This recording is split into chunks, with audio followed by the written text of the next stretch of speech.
Sihir ini juga termasuk perkara yang merusak kehidupan. Kita semua sama-sama maklum bahwa sihir sebenarnya bukan persoalan baru. Sejak sebelum datang Islam, sihir itu sudah ada. Di zaman Yunani kuno, sihir ada. Di zaman Mesir kuno, di zaman Cina kuno, dan yang lain-lain yang serba kuno, sihir itu sudah ada. Bahkan para nabi pun, para rasul yang diutus oleh Allah Subhanahu wa ta'ala, senantiasa berhadapan dengan ahli-ahli sihir untuk menguji kebenaran dari misi yang mereka bawa. Sihir adalah perbuatan di luar kebiasaan yang bisa dikerjakan oleh ahlinya dengan bantuan jin atau setan.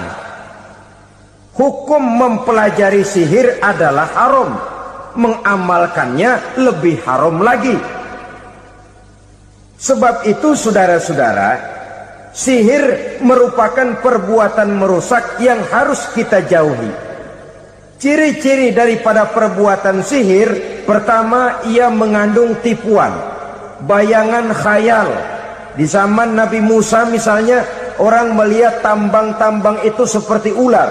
Nabi Musa melayangkan tongkatnya menjadi ular-ular besar yang memakan ular-ular kecil ciptaan tukang-tukang sihir Fir'aun tadi. Lalu sihir bisa terjadi dengan bantuan jin kafir atau setan. Kemudian ciri yang ketiga, sifatnya halus dan tersembunyi. Taruh kata ada seorang ahli sihir yang mempergunakan ayat-ayat Quran sebagai jompa-jampe, sebagai baca-bacaan, itu cuma sekedar kedok. Tujuannya tidak lain menjadikan agama sebagai ketok untuk membenarkan cara yang dimurkai oleh Allah Subhanahu wa ta'ala. Satu hadis yang diriwayatkan oleh Imam Bazar dan Tabrani, Nabi berpesan, "Laisa minna man tatayyara lahu au takahhana au tukuhhina lahu au sahira lahu." Tidak termasuk ke dalam golonganku, kata Nabi. Tidak termasuk umatku. Siapa mereka? Man tatayyara lahu, orang yang bertatoyur. Apa tatoyur itu? Dari kalimat toyaro, artinya terbang. Toir biasa diartikan dengan burung. Tatoyaro percaya kepada suara-suara burung. Man tatayyara lahu, mempercayai, meyakini dengan benar-benar kepada suara beburungan. Kan suka ada itu, nah bunyi burung tuh, maling liwat. Maling liwat. Burung bunyi, maling liwat. Itu termasuk tatayyara lahu, percaya kepada suara burung. Kan aneh kalau suara orang nggak dipercaya, suara burung malah dipercaya. Ada ustadz ceramah, kiai ngaji, nggak mau didengerin, burung dengerin bener. Nah, suaranya dari sebelah mana? Belah kulon. Nah, itu tandanya anu. Habis dihitung-hitung. Itu termasuk tatayyara lahu. Au takahana, atau bertenung, au tukuhina, atau minta ditenungkan, au sahirolahu, atau melakukan perbuatan sihir atau minta disihirkan. Laisa minna, tidak termasuk ke dalam golonganku, kata Nabi. Sehingga dengan demikian saudara-saudara, menghadapi sihir dengan sihir sekalipun termasuk perbuatan yang tidak diajarkan oleh agama. Kita kan mempelajari sihir untuk jaga diri. Tidak apa-apa, yang dilarang mengamalkannya, dilarang juga mempelajarinya. Sebab orang kalau sudah mengetahui, biasanya lalu terangsang untuk mencoba. Kalau percobaannya berhasil, biasanya terangsang untuk coba lagi dan coba lagi. Pada akhirnya ketagihan, lalu beralih menjadi profesi, apalagi itu nanti bisa mendatangkan hasil uang. Saudara-saudara kaum muslimin rahimakumullah, Kita manusia makhluk nyata, kita hidup di alam nyata, terikat oleh sunnatullah, causality. Oleh karenanya bagi kita keyakinan yang penuh, keikhlasan di dalam bertuhankan Allah, penyerahan diri sepenuhnya hanya kepadanya, itu sudah merupakan obat penangkal yang sangat ampuh agar kita tidak terkena penyakit-penyakit yang dibuat oleh setan dan para pembantunya. Sehingga beberapa ayat Quran mengajarkan, misalnya a'udzu bikalimatillahi tammati min syarri ma khalaq, atau bismillazi la yadurru ma'asmihi syai'un fil ardi wala fis sama, dengan menyebut nama Allah yang tidak bisa mendatangkan bahaya sedikit pun, dari baik yang datang dari langit maupun yang datang dari bumi. Jiwa yang kosong dari keyakinan yang penuh kepada Allah, jiwa yang penuh was-was dan ragu-ragu, itu yang mudah terserang oleh penyakit-penyakit yang dikerjakan oleh para tukang-tukang sihir, yaitu oleh setan dan seluruh para pembantunya. Kemudian hadis kedua yang diriwayatkan oleh Imam Ibnu Hibban, Nabi bersabda, la yadkhulul jannata mudminu khamrin wala mu'minu bisihrin wala qati'ur rahmin. Tidak masuk surga. Ini Nabi yang bilang, tidak masuk surga. Siapa itu? Pertama, mudminu khamrin, orang yang berkekalan dalam mabuk. Selalu mudminun itu sudah menjadi perbuatan rutinnya, tidak kapok-kapoknya, teler seumur hidup. Mudminu khamrin, tidak masuk surga orang yang selalu bermabuk-mabukan. Yang kedua, wala mu'minu bisihrin, orang mukmin tapi main sihir. Ini juga oleh Nabi diperingatkan, tidak akan masuk surga orang mukmin tapi suka main sihir. Wala qati'ur rahmin, dan tidak juga orang yang memutuskan silaturahmi. Tiga macam manusia yang diperingatkan Nabi tidak akan masuk surga: orang yang selalu mabuk, orang mukmin yang main sihir, dan orang yang memutuskan silaturahmi. Saudara-saudara kaum muslimin rahimakumullah. Lalu orang berkata, kenapa dilarang kita bersihir? Padahal Rasul sendiri kan punya mukjizat. Nah, kita memang harus membedakan antara mukjizat dengan sihir. Dalam kehidupan agama kita kenal ada yang namanya mukjizat, ada yang namanya karomah atau keramat biasa diucapkan, ada yang namanya maunah, ada yang namanya irhas, ada juga yang namanya sihir. Kesemuanya ini berbeda, saudara-saudara. Yang dinamakan mukjizat itu khusus untuk para rasul saja. Satu kejadian luar biasa yang terjadi dilakukan oleh rasul atas izin dari Allah Subhanahu wa taala. Perbedaannya dengan sihir jelas. Sihir dari setan, mukjizat dari Allah. Sihir bisa dipelajari, mukjizat tidak. Sihir umumnya untuk maksud-maksud yang tidak baik, sedangkan mukjizat untuk memperkuat kebenaran yang disampaikan oleh para rasul dan ditentang oleh umatnya. Bahkan kafir Quraisy dahulu menganggap orang-orang ahli sihir itu berada dalam satu posisi yang hina, sehingga mereka mengatakan dan menuduh Nabi Muhammad sebagai tukang sihir. Tuduhan sebagai tukang sihir adalah tuduhan yang sangat aib dan hina.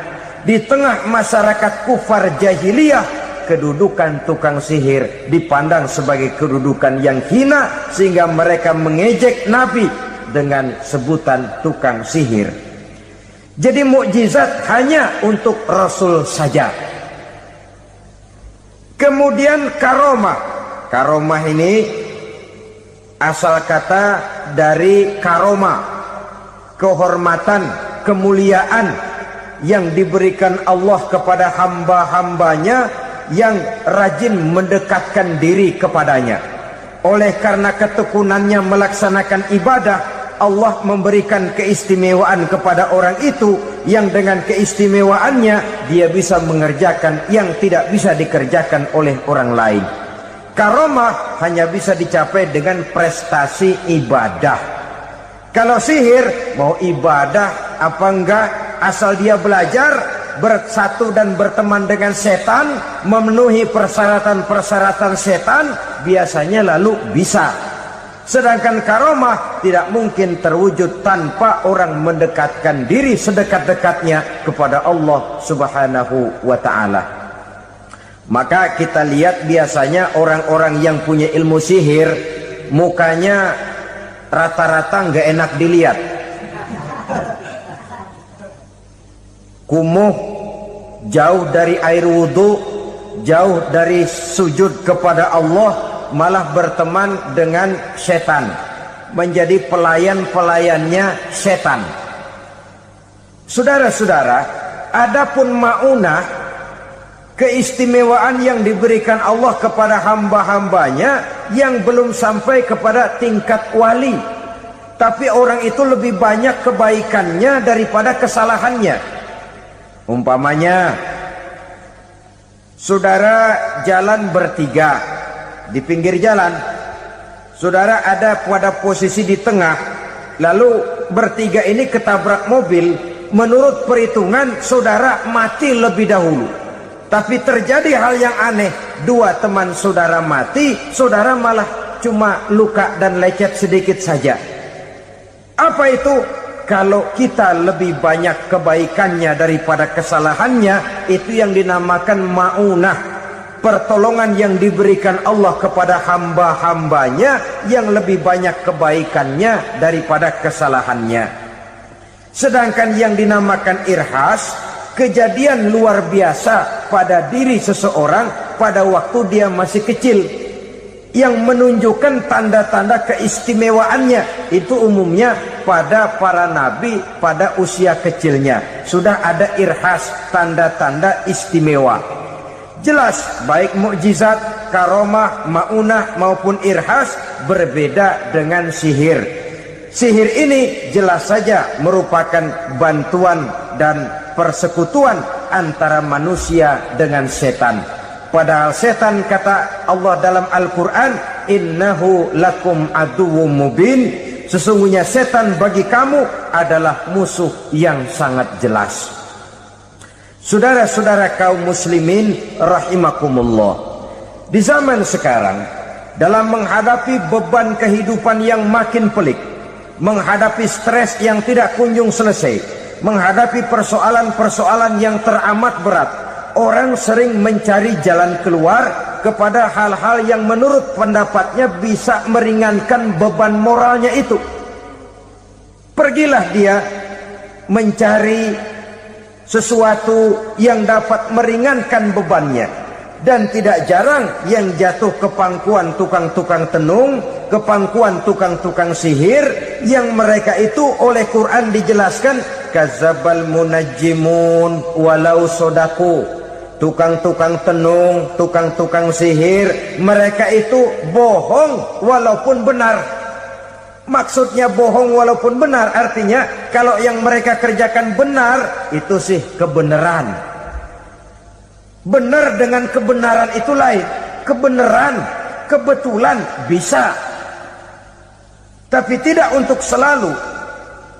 Apalagi kalau itu sudah membahayakan kehidupan orang lain. Jadi oleh karena itu Nabi berpesan, jauhilah daripada sihir. Kalau sudah jauhilah dari sihir, artinya ya jauhilah daripada mempelajarinya, jauhilah daripada bergaul dengan orang-orang yang ahli di bidang itu, karena dari pergaulan segalanya bisa menular. Riba alias renten, kedoknya adalah menolong orang, tapi sama juga bulu buntutnya dilepas, palanya dicekek. menolong orang pada akhirnya menjadi beban bagi seseorang. Dan memang mencari orang-orang yang berada dalam posisi kesulitan. Biasanya di daerah-daerah di mana musim paceklik, jadi lapangan kerja sulit, sedangkan urusan perut tidak bisa ditunda. Akhirnya orang terjebak ke dalam rentenir, ke dalam riba, ke dalam renten, bunga berbunga, sehingga satu saat jumlah bunganya bisa lebih besar dari jumlah pinjaman pokoknya. Kemudian kalau juga ternyata tidak bisa dibayar, rumah jadi taruhan. Memang rumah satu-satunya, begitu rumah ditarik mulain camping. Bukankah pada akhirnya akan mewariskan kesengsaraan? Oleh karena itu, kepada kita berusahalah jangan berhubungan dengan rentenir, jangan makan renten dan riba. Kepada mereka yang melaksanakan riba, walaupun mendatangkan keuntungan materi, tapi percayalah harta yang didapat dengan jalan riba tidak akan membawa keberkahan. Manakala tidak membawa keberkahan, dia tidak akan mendatangkan ketenangan di dalam kehidupan kita. Oleh karenanya, memakan harta riba termasuk perbuatan yang merusak sendi-sendi kehidupan sosial, merusak kehidupan orang lain, merusak kehidupan masyarakat, tetangga, pergaulan, dan sebagainya. Memakan harta anak yatim dengan cara yang zalim. Nih, memang lezat. Anak yatim itu nggak tahu urusan apa-apa. Kita diamanahkan untuk mengurusinya. Kadang-kadang dibentuklah panitia penyantunan yatim piatu. Yatimnya mah tetap kelaparan, panitianya yang pada gendut.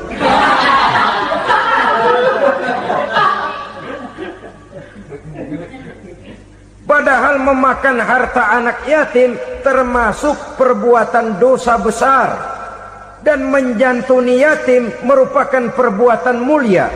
Nabi mengatakan, ana wa kafilul yatim kahataini yaumal qiyamah. Aku dan orang-orang yang menyantuni anak yatim seperti dua jari ini pada hari kiamat nanti. Dekat sekali.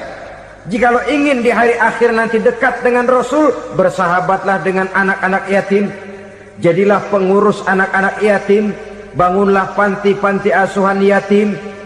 Pada saat bapak ibunya meninggal, kitalah yang menjadi orang tuanya. Bahkan sedemikian besar perhatian Islam terhadap anak-anak yatim ini, sehingga Quran memberikan peringatan, ara'aital ladzi yukadzibu bid-din fadzalikal ladzi yad'ul yatim wa la yahuddu ala ta'amil miskin. Tahukah kamu siapa orang yang mendustakan agama, beragama tapi dianggap dusta, salatnya dusta, puasanya dusta karena agamanya sudah berdusta. Siapa mereka?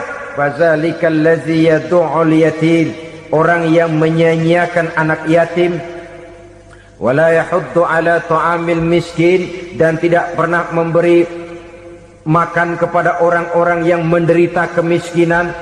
Menyia-nyiakan, meninggalkan anak yatim termasuk perbuatan yang divonis kita sebagai orang yang mendustakan agama.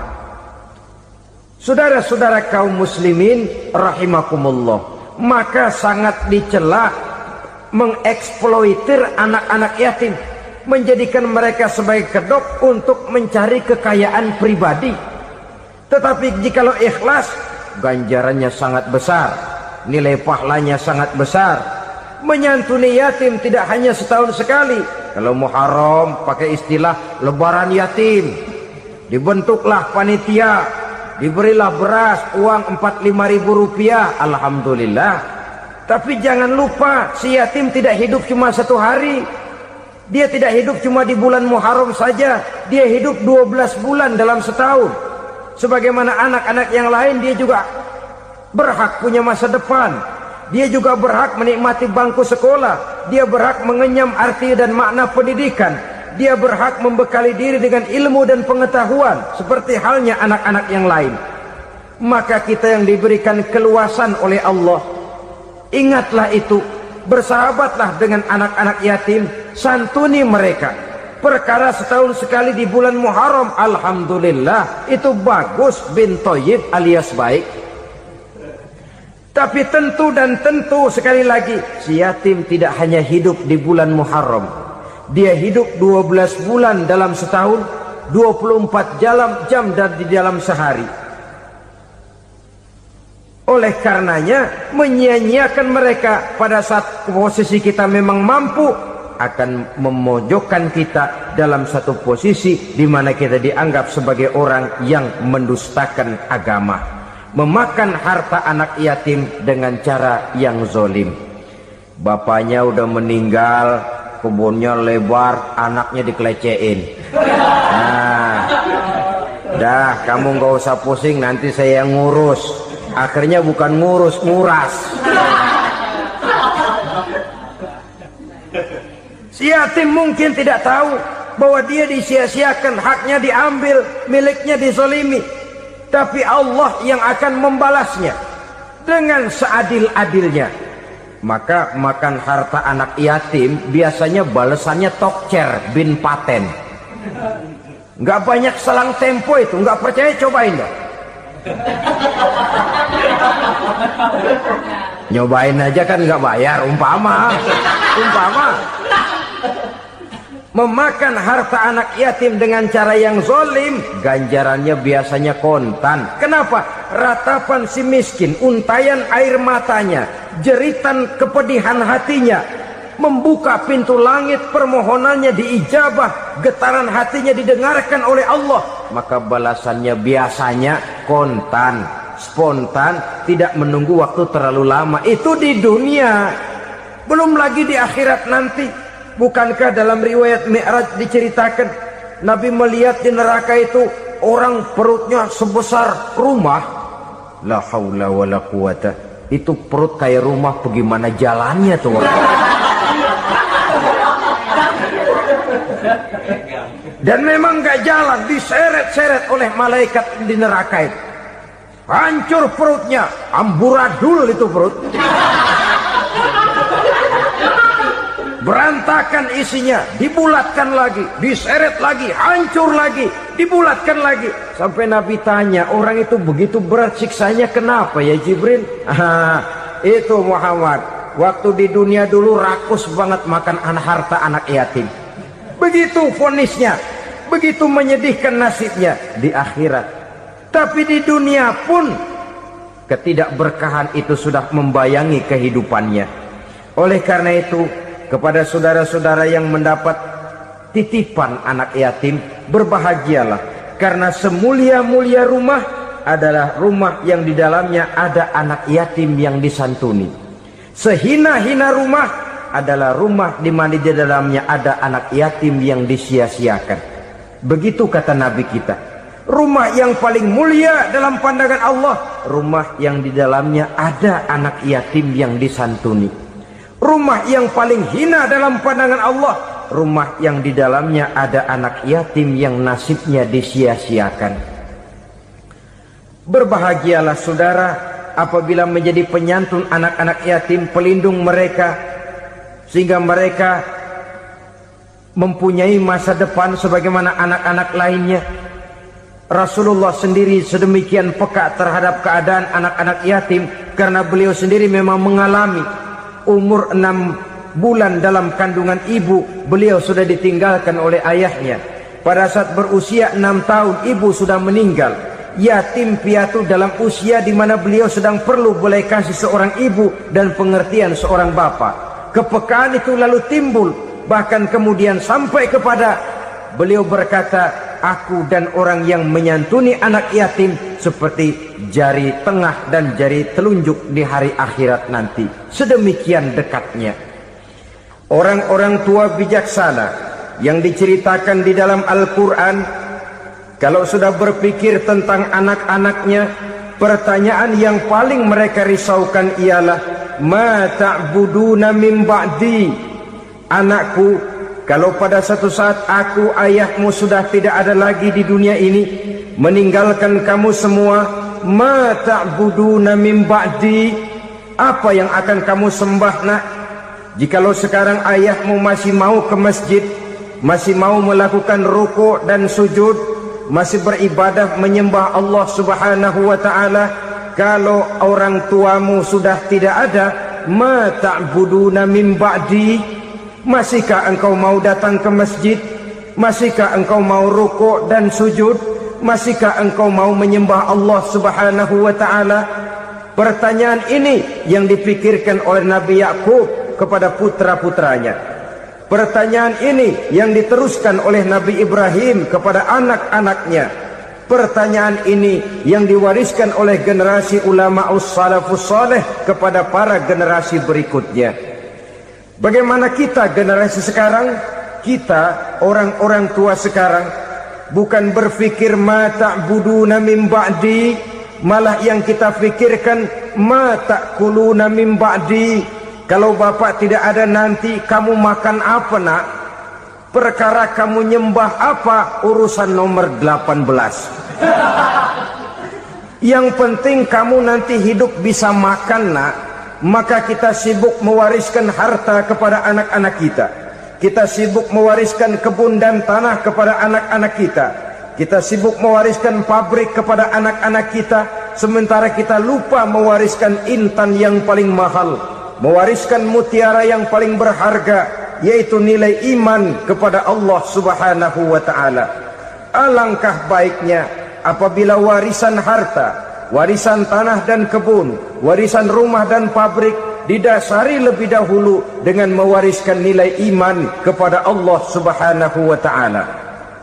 Sebagai orang-orang tua, kita boleh bersedih kalau anak kita tidak mengerti komputer. Kita boleh bersedih kalau anak kita tidak mengerti matematika. Kita boleh bersedih kalau anak kita tidak mengerti bahasa Inggris. Tapi sewajarnya lebih bersedihlah kita orang tua jikalau mempunyai anak yang tidak kenal Allah sebagai Tuhannya, yang kemudian tidak mau rukuk dan sujud kepada Allah Tuhannya. Itulah kemalangan yang paling malang bila kita meninggalkan generasi yang tidak bertauhid kepada Allah Subhanahu wa ta'ala.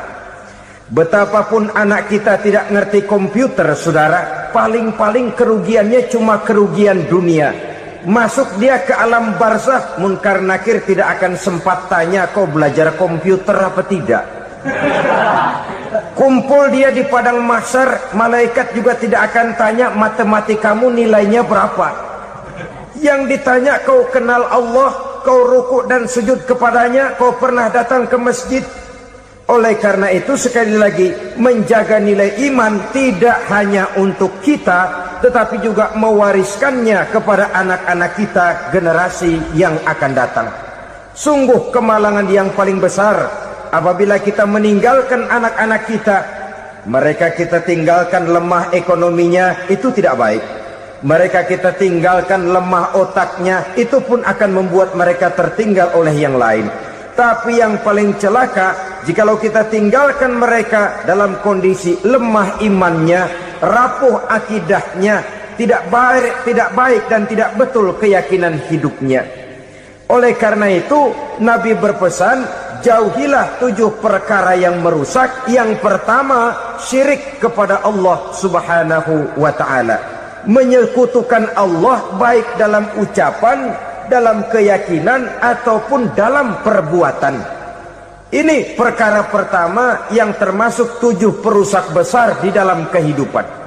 Kalau sudah jatuh kita ke lembah syirik, bagaimanapun banyak kebaikan yang kita kerjakan, berjiwa sosial, bertangan pemurah, gemar menolong orang lain, kalau memang dasarnya syirik, maka seluruh kebaikan kita akan hancur, tidak akan ada nilainya dalam pandangan Allah Subhanahu wa ta'ala.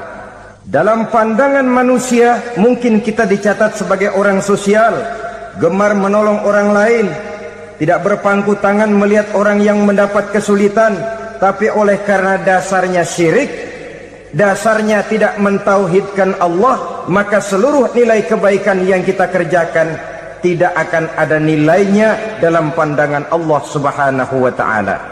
Maka jagalah iman kita, jangan sampai dihinggapi penyakit syirik yang bagaimana kecilnya sekalipun.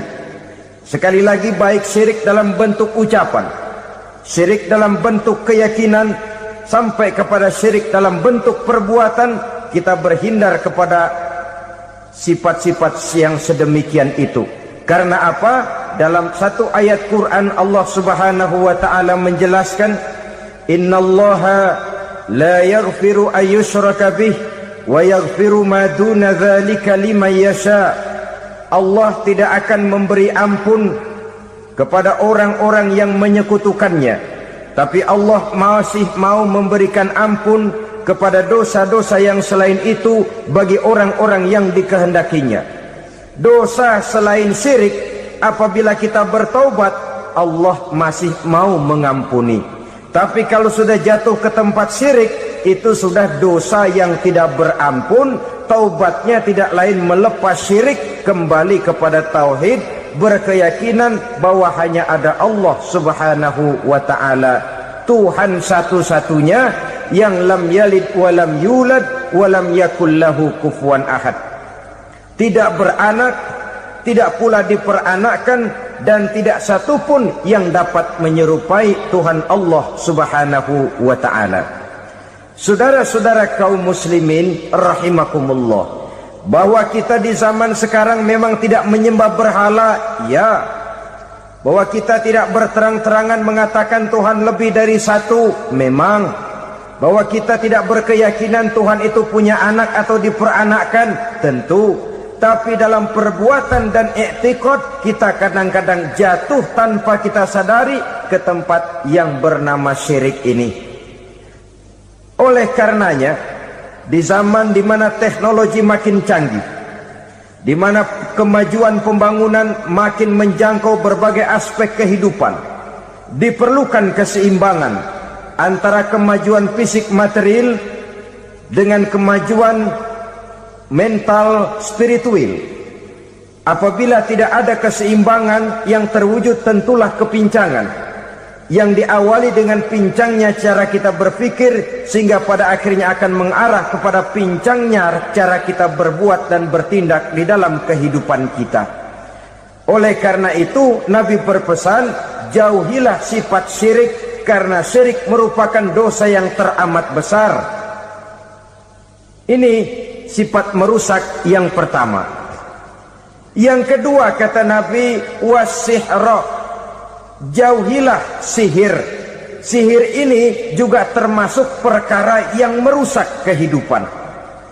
Kita semua sama-sama maklum bahwa sihir sebenarnya bukan persoalan baru. Sejak sebelum datang Islam, sihir itu sudah ada. Di zaman Yunani kuno, sihir ada.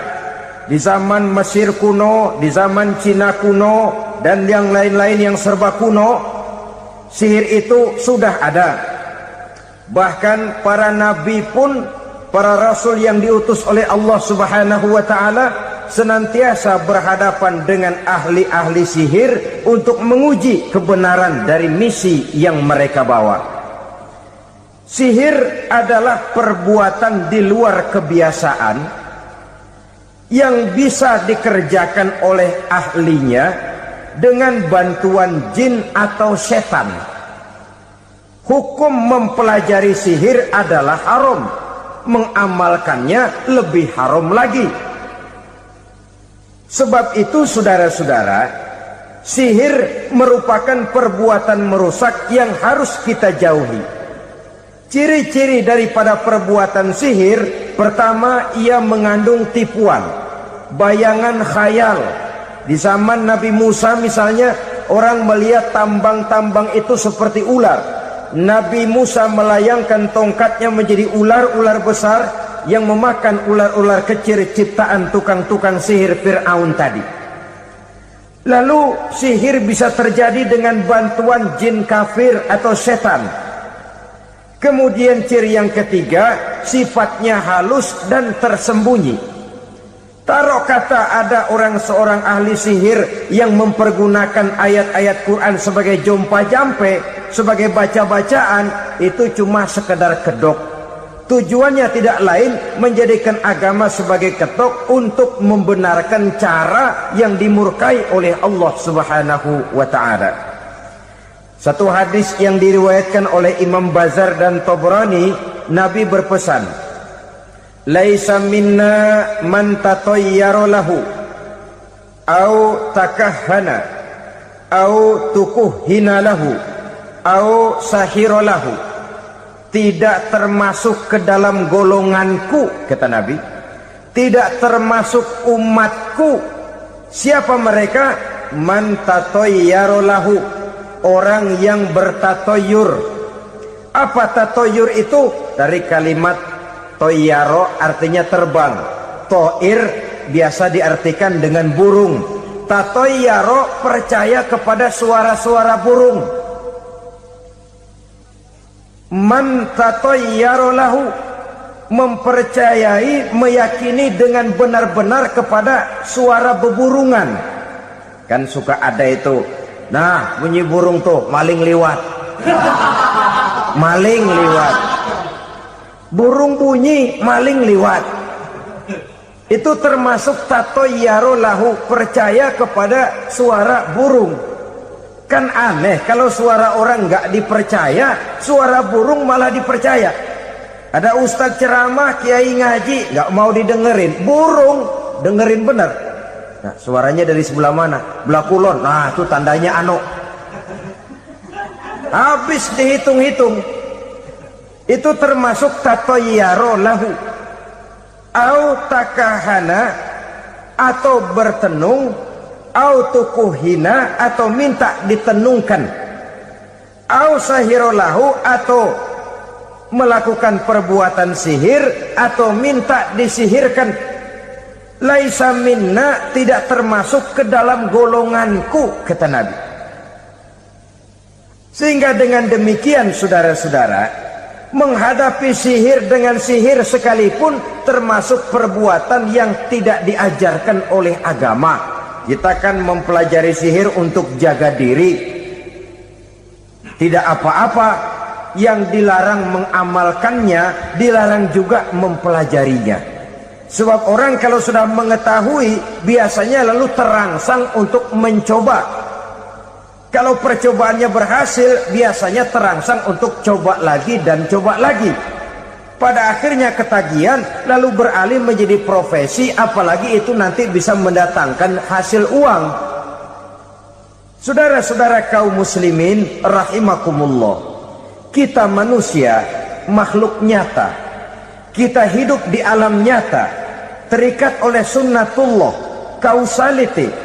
Oleh karenanya, bagi kita keyakinan yang penuh, keikhlasan di dalam bertuhankan Allah, penyerahan diri sepenuhnya hanya kepadanya, itu sudah merupakan obat penangkal yang sangat ampuh agar kita tidak terkena penyakit-penyakit yang dibuat oleh setan dan para pembantunya. Sehingga beberapa ayat Quran mengajarkan, misalnya a'udzu bikalimatillahi tammati min syarri ma khalaq, atau bismillazi la yadurru ma'asmihi syai'un fil ardi wala fis sama', dengan menyebut nama Allah yang tidak bisa mendatangkan bahaya sedikit pun, dari baik yang datang dari langit maupun yang datang dari bumi. Jiwa yang kosong dari keyakinan yang penuh kepada Allah, jiwa yang penuh was-was dan ragu-ragu, itu yang mudah terserang oleh penyakit-penyakit yang dikerjakan oleh para tukang-tukang sihir, yaitu oleh setan dan seluruh para pembantunya. Kemudian hadis kedua yang diriwayatkan oleh Imam Ibnu Hibban, Nabi bersabda, la yadkhulul jannata mudminu khamrin wala mu'minu bisihrin wala qati'u rahmin. Tidak masuk surga. Ini Nabi yang bilang, tidak masuk surga. Siapa itu? Pertama, mudminu khamrin, orang yang berkekalan dalam mabuk.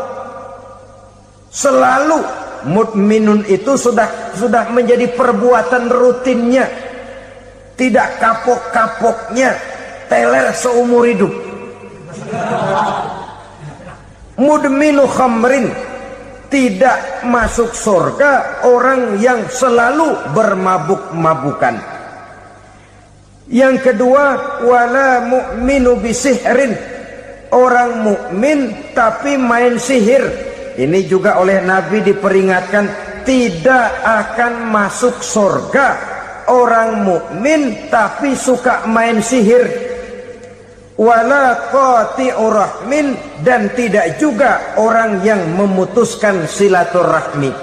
3 macam manusia yang diperingatkan Nabi tidak akan masuk surga: orang yang selalu mabuk, orang mukmin yang main sihir, dan orang yang memutuskan silaturahmi. Saudara-saudara kaum muslimin rahimakumullah. Lalu orang berkata, kenapa dilarang kita bersihir? Padahal Rasul sendiri kan punya mukjizat. Nah, kita memang harus membedakan antara mukjizat dengan sihir. Dalam kehidupan agama kita kenal ada yang namanya mukjizat, ada yang namanya karomah atau keramat biasa diucapkan, ada yang namanya maunah, ada yang namanya irhas, ada juga yang namanya sihir. Kesemuanya ini berbeda, saudara-saudara. Yang dinamakan mukjizat itu khusus untuk para rasul saja. Satu kejadian luar biasa yang terjadi dilakukan oleh rasul atas izin dari Allah Subhanahu wa ta'ala. Perbedaannya dengan sihir jelas. Sihir dari setan, mukjizat dari Allah. Sihir bisa dipelajari, mukjizat tidak. Sihir umumnya untuk maksud-maksud yang tidak baik, sedangkan mukjizat untuk memperkuat kebenaran yang disampaikan oleh para rasul dan ditentang oleh umatnya. Bahkan kafir Quraisy dahulu menganggap orang-orang ahli sihir itu berada dalam satu posisi yang hina, sehingga mereka mengatakan dan menuduh Nabi Muhammad sebagai tukang sihir. Tuduhan sebagai tukang sihir adalah tuduhan yang sangat aib dan hina. Di tengah masyarakat kufar jahiliyah, kedudukan tukang sihir dipandang sebagai kedudukan yang hina, sehingga mereka mengejek Nabi dengan sebutan tukang sihir. Jadi mukjizat hanya untuk Rasul saja. Kemudian karomah. Karomah ini asal kata dari karomah, kehormatan, kemuliaan yang diberikan Allah kepada hamba-hambanya yang rajin mendekatkan diri kepadanya. Oleh karena ketekunannya melaksanakan ibadah, Allah memberikan keistimewaan kepada orang itu, yang dengan keistimewaannya dia bisa mengerjakan yang tidak bisa dikerjakan oleh orang lain. Karomah hanya bisa dicapai dengan prestasi ibadah.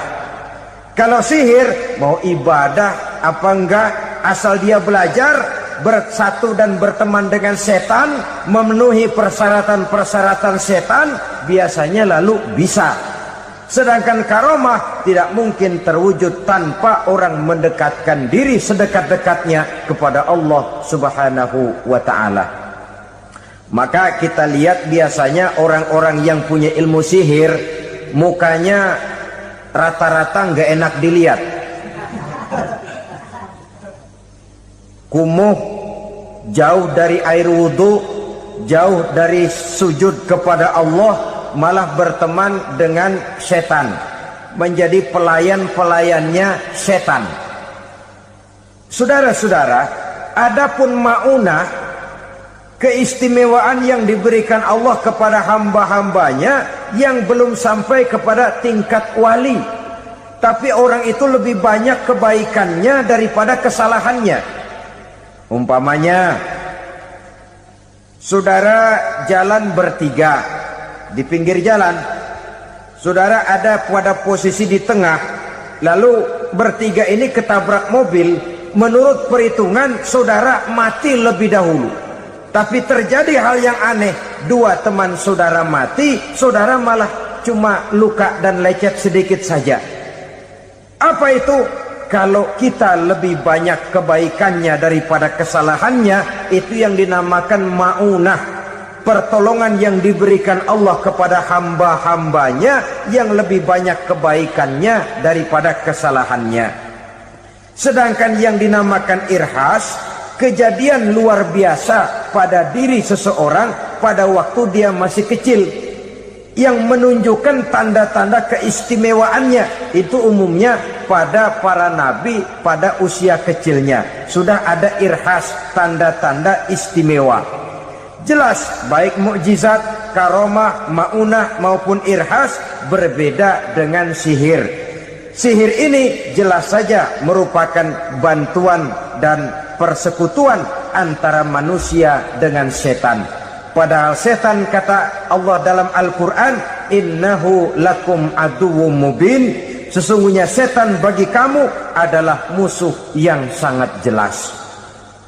Saudara-saudara kaum muslimin rahimakumullah, di zaman sekarang dalam menghadapi beban kehidupan yang makin pelik, menghadapi stres yang tidak kunjung selesai, menghadapi persoalan-persoalan yang teramat berat, orang sering mencari jalan keluar kepada hal-hal yang menurut pendapatnya bisa meringankan beban moralnya itu.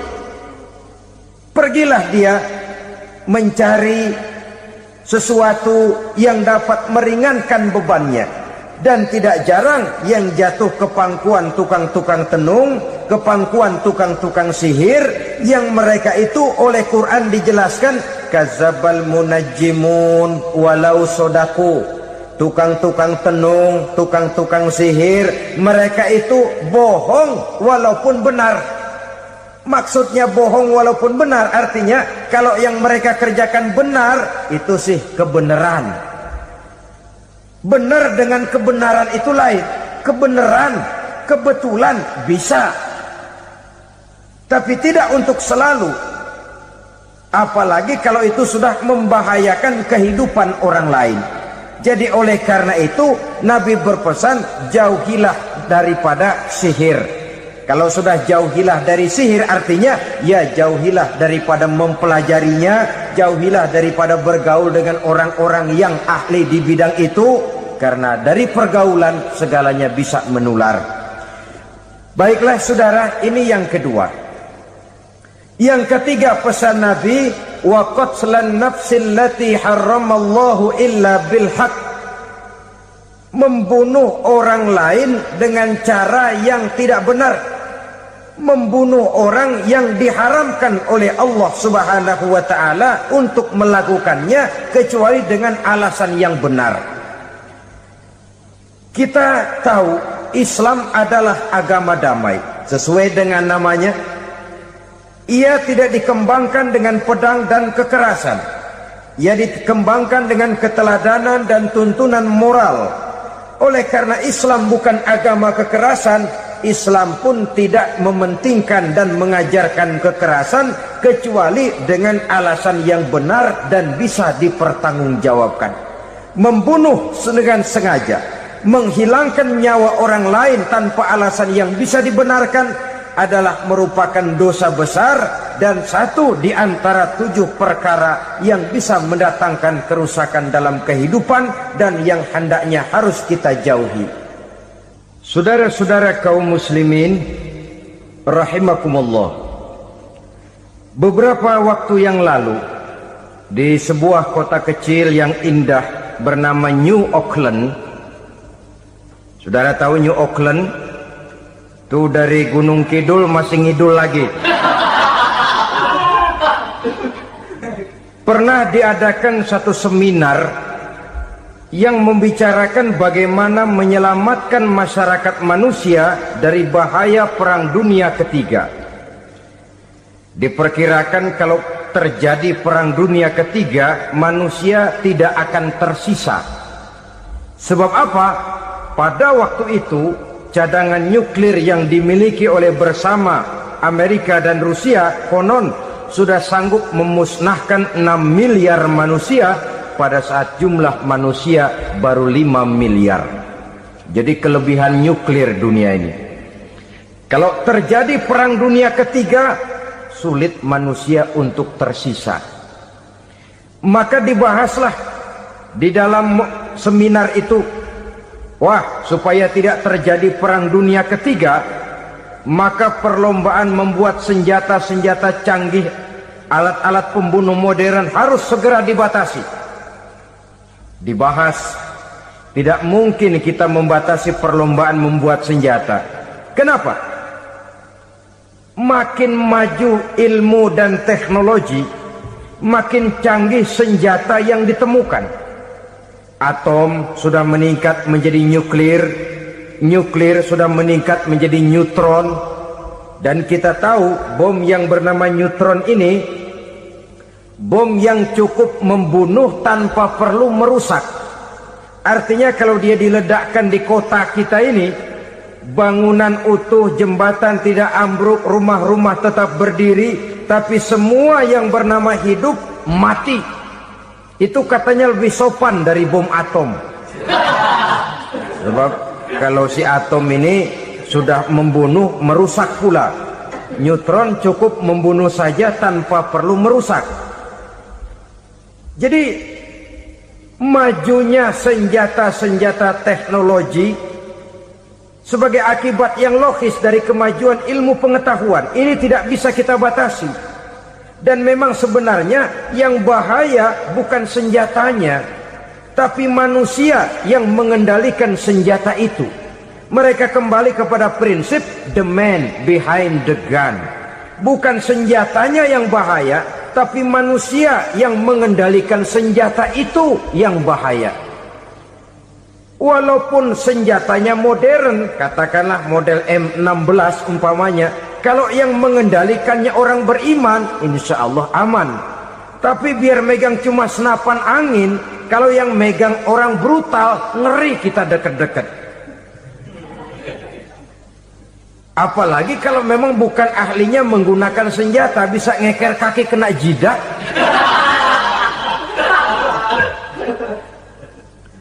Mereka kembali kepada prinsip lama yang tetap baru. Bukan senjatanya yang harus dibatasi, manusia yang mengendalikan senjata itu yang perlu dibicarakan. Nah, kalau begitu, agar manusia tidak mempergunakan senjata sewenang-wenang, apa yang harus kita lakukan? Ya, manusianya harus bermoral. Ya, tapi moral yang mana? Di dunia ini banyak ajaran tentang moral. Itu pun mudah saja. Di sini kan kita undang saja ahli dari berbagai agama untuk membicarakan konsep perdamaian menurut agamanya masing-masing. Baik, setuju itu, setuju. Maka tampillah para ahli agama, mereka kembali kepada prinsip moral daripada konsep yang terkandung di dalam ajaran agama untuk menegakkan perdamaian. Mula-mula naiklah ahli dari agama Hindu, dibacakan konsep perdamaian menurut ajaran agama Hindu, bahwa untuk damai manusia harus meninggalkan nafsu keduniaannya, menempuh samsara dan sebagainya untuk mencapai nirwana, menjauhi kemegahan dan kemewahan dunia. Ini lalu dibahas, rasanya juga tidak mungkin ini. Kemudian dari agama Nasrani, bahwa untuk damai manusia harus menciptakan sifat kasih sayang. Kalau ditampar pipi kiri, berikan pipi yang kanan. Kalau diberikan selendang, berikan baju. Nanti orang kasihan, lalu dia tidak akan nampar lagi. Ketika ini dibahas, ternyata rasanya pun tidak mungkin bisa diterima. Karena apa? Di zaman sekarang orang ditampar pipi kiri, dikasih pipi kanan. Bukan kasihan, gemes. Damai belum tentu, bonyok udah jelas. Lalu ketika dibacakan konsep perdamaian menurut Quran, di mana disampaikan ayat wa jazaa'u sayyi'atin sayyi'atun misluha faman afa wa aslaha fa ajruhu 'ala Allah. Balasan terhadap satu kejahatan adalah kejahatan yang seimbang. Tetapi barang siapa yang memberi maaf dan mencari jalan damai, itulah yang terbaik dan akan mendapat pahala dari Allah Subhanahu wa ta'ala. Kamu tidak salah ditampar pipi kirimu, tampar lagi pipi kirinya sekeras dia menampar pipi kirimu. Nanti orang tidak mau menampar kita karena dia tahu kalau dia tampar kita, dia akan menderita tamparan sekeras dia menampar kita. Akan terjadilah prinsip saling hormat menghormati, tidak saling ganggu, tidak saling usil, tidak saling jahil. Atas dasar ini perdamaian bisa ditegakkan.